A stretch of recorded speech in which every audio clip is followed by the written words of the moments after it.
in his attempt to subvert the conventional priority of speech over writing, Derrida extends the meaning of writing and coins a term that is central to his thought, difference. The significance of this term derives partly from Saussure's concept of difference as constituting principle of language.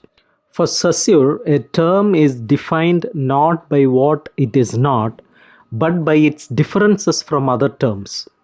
Derrida incorporates into his term an ambivalence in the French word differer, which can be both to differ and to defer in time.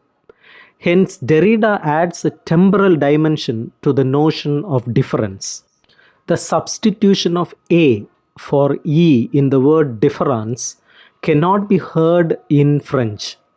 It is a silent displacement that can only be discerned in writing, as if to counter the superior value previously accorded to speech.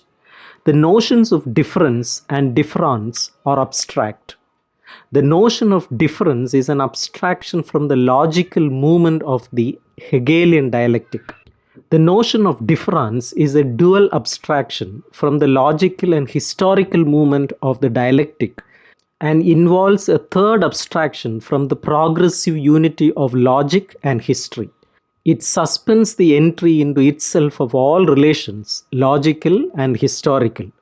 It freezes the second phase of the dialectic into a self-bounded immunity from movement.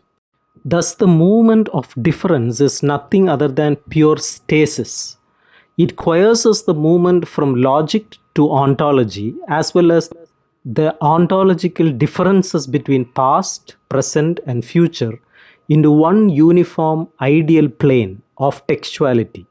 Having no past or future, nor acknowledging itself as a result or product of previous thought, it usurps the place of movement, situating itself as an absolute beginning, a beginning not defined by its subsequent extension or emergence as such through various relations, but by the very suppression of relations between itself and everything else, by an act of willful self-positing, willful return to itself as the undiluted principle of beginning. It does not endure process, but rather imprisons itself with an external circle of beginning, which for that very reason is no beginning at all, because nothing develops from it except its own uniform priority.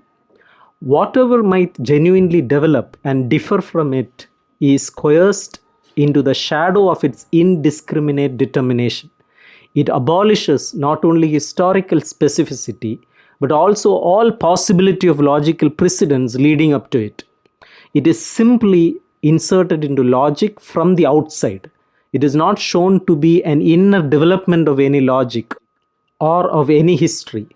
It is simply textuality abstracting into its own self-identical structure all the endless variety of true historical relation. It dissolves actual relations into a principle of abstract relationality. For Derrida, difference is effectively elevated to the status of a transcendental signified.